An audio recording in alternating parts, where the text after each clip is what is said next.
Welcome to R2Z official team my dear student. मैं जीशान आलम। आज हम लोग पढ़ने वाले केमिस्ट्री के लिए क्लास 10th के लिए हम लोग मोस्ट वी क्वेश्चन हम लोग आज पढ़ने वाले ऑब्जेक्टिव ही पढ़ने वाले। सिर्फ क्या पढ़ने वाले? ऑब्जेक्टिव। इस चैप्टर जो है ना, ये 3 चैप्टर है। चैप्टर का नाम है धातु और अधातु। धातु और अधातु इसमें जो है ना हम लोग पढ़ने वाले हैं सिर्फ ऑब्जेक्टिव क्वेश्चन बिहार बोर्ड के लिए। चलिए फर्स्ट क्वेश्चन हम लोग पढ़ते हैं। फर्स्ट क्वेश्चन क्या कर रहा है? पीतल है। तो पीतल जो है ना बाबू, ये पीतल जो है ना एक मिश्र धातु है। Option number is correct, answer C हो जाएगा। ठीक है। दूसरा का जो है निम्न में से कौन आयनिक यौगिक? तो इसमें का जो हो जाएगा CaCl2 हो जाएगा। CaCl2 option number C is correct answer. दूसरा का option number C is correct answer. कौन सा अधातु कमरे के ताप पर द्रव में होता है? कौन सा धातु का रहा है कमरे के ताप पर द्रव में होता है? तो 3 का option number A bromine. Option number A क्या हो जाएगा बाबू? करेक्ट आंसर हो जाएगा ब्रोमीन। धातु के ऑक्साइड होते हैं। धातु के जो ऑक्साइड होता है बुआ, ये होता है अम्लीय। करेक्ट नंबर 4 का करेक्ट आंसर हो जाएगा बाबू ऑप्शन नंबर बी। ठीक है। 5वां नंबर देखते हैं। 5वें नंबर क्वेश्चन कह रहा है क्या? 5वें नंबर क्वेश्चन, ऐसे तत्व जो इलेक्ट्रॉन को त्याग कर धनात्मक आयन बनते हैं उन्हें कहते हैं। तो उन्हें जो है ना हम लोग कहते हैं बाबू धातु कहते हैं। क्या कहते हैं? 5 नंबर का करेक्ट आंसर हो जाएगा बाबू, ये हो जाएगा बी, ऑप्शन नंबर बी। उसके बाद 6 नंबर क्वेश्चन देखिए। स्टेनलेन स्टील में लोहे और कार्बन के अलावे अन्य तत्व होते हैं। तो अन्य जो तत्व होते हैं बाबू, ये होते हैं निकेल और क्रोमियम।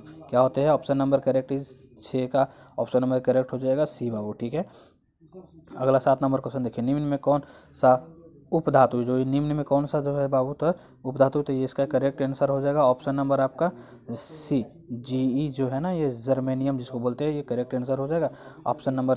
अगला देखिए 8 नंबर क्वेश्चन। कौन विद्युत का सर्वोत्तम सुचालक जो है ना, कौन है बाबू? ये विद्युत का सर्वोत्तम सुचालक है। इसका करेक्ट आंसर हो जाएगा Ag हो जाएगा इसका करेक्ट आंसर, जो विद्युत का सुचालक होता है। अगला 7 नंबर क्वेश्चन 9 नंबर क्वेश्चन देखते हैं बाबू। 9 नंबर क्वेश्चन क्या करा? सिल्वर क्लोराइड का रंग होता है। सिल्वर क्लोराइड का जो रंग होता है ना, वो हमेशा होता है सफेद होता है। क्या होता है बाबू? 9 का करेक्ट आंसर हो जाएगा option number D. 10 number question देखिए। तो 10 नंबर क्वेश्चन क्या कह रहा है बाबू? 10 नंबर क्वेश्चन का निम्नलिखित में से किसे किसे चाकू से काटा जा सकता है? तो निम्नलिखित में चाकू से किसे काटा जा सकता है? तो लिथियम को क्या कर सकते हैं बाबू? चाकू से काट सकते हैं। क्या किस किस को काट सकते हैं? तो lithium, option number A is right answer. कह रहा है 11 नंबर शुद्ध सोना है। शुद्ध सोना जो होता है ना बाबू, ये कितने 24 कैरेट का होता है। Option number C is right answer. 11 का राइट आंसर हो जाएगा ऑप्शन नंबर सी। कार्बन है। तो कार्बन जो है ना एक बाबू अधातु है। क्या है? अधातु है, यानी करेक्ट आंसर हो जाएगा 12 का करेक्ट आंसर हो जाएगा बी। ठीक है बाबू। आगे देखिए 13 नंबर क्वेश्चन कह रहा बुआ कि बॉक्साइड निम्नलिखित में से किस धातु का मुख्य आवश्यक है? बॉक्साइड जो है ना ये बाबू, ये जो होता है ना एल्युमिनियम का होता है। किसका बना होता है? एल्युमिनियम का। करेक्ट आंसर हो जाएगा बाबू डी, ऑप्शन नंबर डी। क्या हो जाएगा? Option number D is correct answer. अगला क्वेश्चन देखिए। अगला क्वेश्चन 13 नंबर आते हैं हम लोग। 13 नंबर, निम्नलिखित में से किसी धातु का गलनांक सबसे कम होता है? किसका धातु का गलनांक सबसे क्या होता है? कम होता है। इसका करेक्ट आंसर हो जाएगा ऑप्शन नंबर बी। 14 का करेक्ट आंसर हो जाएगा ऑप्शन नंबर बी, यानी Na, यानी सोडियम जो होता है ना, इसका गलनांक सबसे अधिक होता है। अगला उसके बाद क्वेश्चन देखिए जरा आप लोग। उसके बाद का क्वेश्चन क्या कर रहा है? खाद्य पदार्थ के डिब्बे पर जिंक की बजाय टीन का लेप क्यों होता है? खाद्य पदार्थ के डिब्बे पर जो है ना जिंक के लेप क्यों होता है? टीन के ये लेप क्यों होता है? तो इसका करेक्ट इसलिए होता है बाबू कि टीन की अपेक्षा जिंक अधिक क्रियाशील होता है। क्या होता है बाबू? टीन की अपेक्षा जो है ना जिंक अधिक क्रियाशील हो जाएगा। 15 का करेक्ट आंसर हो जाएगा ऑप्शन नंबर 20 राइट आंसर। अब देखिए 16 नंबर क्वेश्चन देखिए। 16 नंबर क्वेश्चन क्या कर रहा है? कोई धातु ऑक्साइड ऑक्सीजन के साथ अभिक्रिया कर उच्च गलनांक वाले यौगिक निर्माण करती है।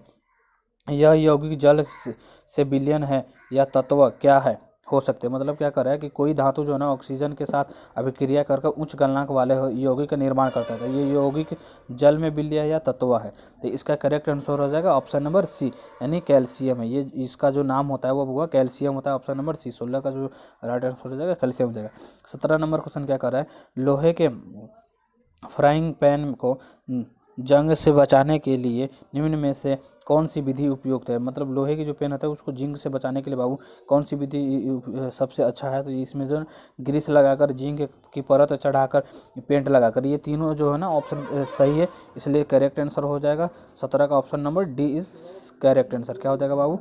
डी इज करेक्ट आंसर 17 का। 18 नंबर क्वेश्चन देखिए।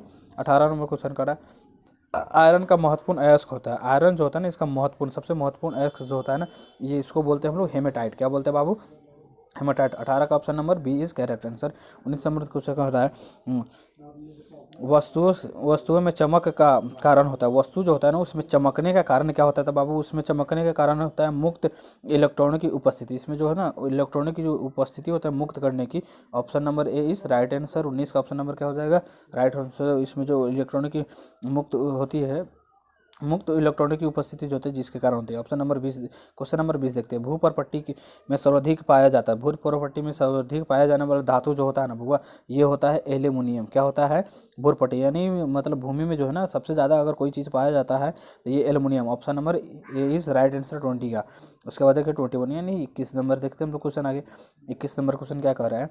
सल्फर को हटाने के लिए पाइराइट को गर्म करने पर क्या कहलाता है? पाइराइट को जो है ना हम लोग गर्म करते तो वो क्या हो जाता है? सल्फर को हटाने के लिए तो ये जो हटता है ना तो इसको जारन बोलते हैं। क्या बोलते हैं? जारन बोलते हैं हम लोग। क्या बोलते हैं बाबू? जारन। ऑप्शन नंबर 21 का आ जाएगा बी। ठीक है। अब 22 नंबर क्वेश्चन देखिए। बॉक्साइड अयस्क में की सांद्रता के लिए कौन सी प्रक्रिया अपनाई जाती है? बॉक्साइड जो है ना अयस्क को सांद्रता के लिए कौन सी प्रक्रिया जो है ना अपनाई जाती है? तो इसका जो है ना निछालन हम लोग करते हैं। क्या करते हैं बाबू? इसका करेक्ट आंसर और इस विधि का नाम जो है ना इसका क्या नाम है? निछालन। करेक्ट आंसर हो जाएगा ऑप्शन नंबर ए 22 का। 23 नंबर क्वेश्चन देखिए। निम्नलिखित में कौन सबसे अधिक अभिक्रियाशील है? निम्नलिखित में जो है ना निम्नलिखित में सबसे अधिक क्रियाशील जो है ना कौन है? तो इसका करेक्ट आंसर हो जाएगा CU। यह क्या हो जाएगा? 23 का करेक्ट आंसर हो जाएगा CU। Option number A is right answer. 24 number question देखिए। ऑक्साइड अयस्क से धातु के निष्कर्ष की समानताएं विधि होती है। क्या करा हुआ? ऑक्साइड अयस्क से धातु के निष्कर्षण की समानताएं विधि जो होती है ना बाबू, ये होता है कार्बन के साथ अपचयन करने से। क्या करने से होता है? कार्बन के साथ अपचयन करने का। 24 का करेक्ट आंसर हो जाएगा ऑप्शन नंबर ए जो होता है ना ये ऑक्साइड अयस्क को जो है ना धातु का निष्कर्षण करने का सामान्य विधि जो होता है कार्बन के साथ अपचयन करने पर। उसके बाद 25 नंबर क्वेश्चन देखिए। 25 नंबर क्वेश्चन क्या कर रहा है? निम्नलिखित में सबसे अधिक अभिक्रियाशील तत्व है। निम्नलिखित में सबसे अधिक अभिक्रियाशील तत्व जो है ना बाबू ये होता है एल्यूमिनियम। क्या होता है बाबू? Aluminium is right answer A. 25 का करेक्ट आंसर हो जाएगा ऑप्शन नंबर ए। एल्यूमिनियम जो है ना सबसे अधिक क्रियाशील तत्व है। 22 नंबर देखिए। कांसा मिश्र धातु है। कांसा जो है ना मिश्र धातु। कैसा मिश्र है? जस्ता और तांबा का, या तांबा जस्ता और टीन का, या तांबा और टीन का। तो इसका करेक्ट आंसर हो जाएगा ऑप्शन नंबर सी। 26 का जो है ना करेक्ट आंसर हो जाएगा ऑप्शन नंबर सी।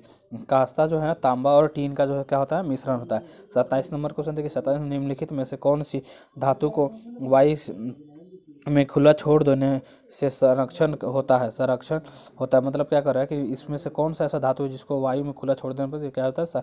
संक्षारण हो जाता है। तो ये करेक्ट आंसर हो जाएगा ऑप्शन नंबर डी। यानी इसमें लोहा भी हो सकता है, तांबा भी हो सकता है, मैग्नीशियम भी हो सकता है। Option number D is correct answer. इसको जो है ना वायु में खुला छोड़ देने पर यह संरक्षण कर लेता है। 28 नंबर क्वेश्चन देखिए। 28 नंबर क्वेश्चन क्या कर रहा है बाबू? 28 नंबर क्वेश्चन है तांबे का निष्कर्षण किस अयस्क से किया जाता है? तांबे का जो है निष्कर्षण जो है ना किस अयस्क से किया जाता है? तो इसका जो होता है कॉपर पाइरूवेट से जो है ना इसका निष्कर्षण करते हैं। क्या करते हैं? कॉपर पाइरूवेट से जो है ना निष्कर्षण। Option number 20 correct. 28 का option number 20 correct answer. 29 number question देखिए। बॉक्साइड अयस्क से किस धातु का निष्कर्षण किया जाता है? बॉक्साइड जो है ना बॉक्साइड अयस्क से किस धातु का निष्कर्षण किया जाता था? इसमें जो है ना एल्यूमिनियम का निष्कर्षण करते हैं। क्या करते हैं? निष्कर्षण करते हैं एल्यूमिनियम का निष्कर्षण। 29 का option number C is right answer. 30 number question देखिए। धातु से अधातु पर इलेक्ट्रॉनों से के हस्तांतरण से बने यौगिक को कहते हैं। धातु और अधातु से इलेक्ट्रॉनों पर हस्तांतरण जो है ना उसका जो बने यौगिक को हम लोग कहते हैं बी और सी दोनों कहते हैं। यानी आयनिक होता है और यौगिक, आयनिक यौगिक भी होता है और विद्युत संयोजिक यौगिक। यानी option number D is correct answer. Option number D is correct answer. 30 का ऑप्शन नंबर डी क्या हो जाएगा? करेक्ट आंसर हो जाएगा। यानी आयनिक यौगिक होता है और वैद्युत संयोजिक यौगिक भी होता है। 31 नंबर क्वेश्चन देखिए। 31 नंबर क्वेश्चन क्या कर रहा है?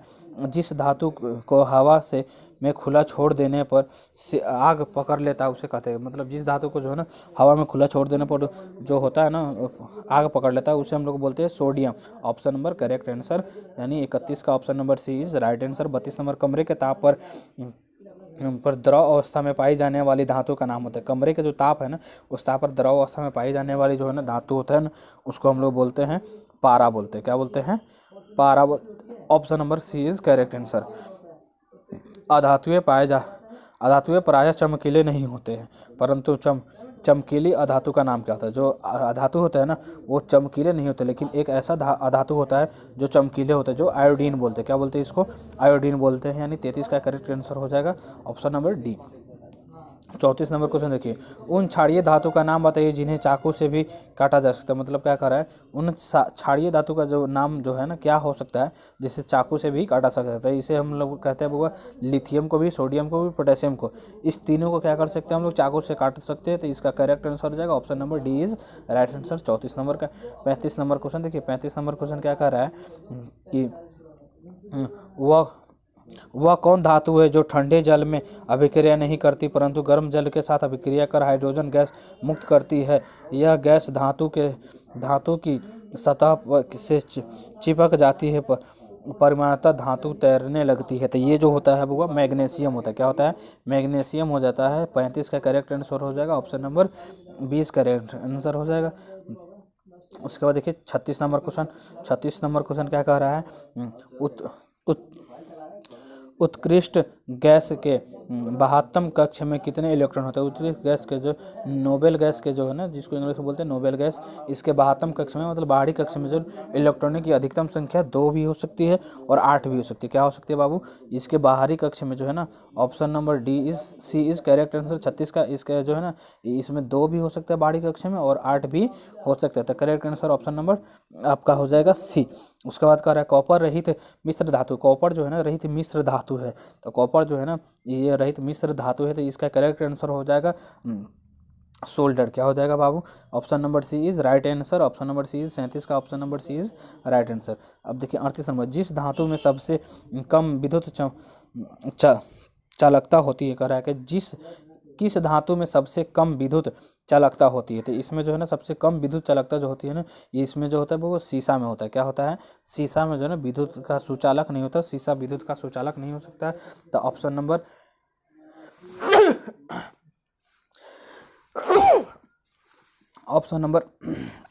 D is correct answer.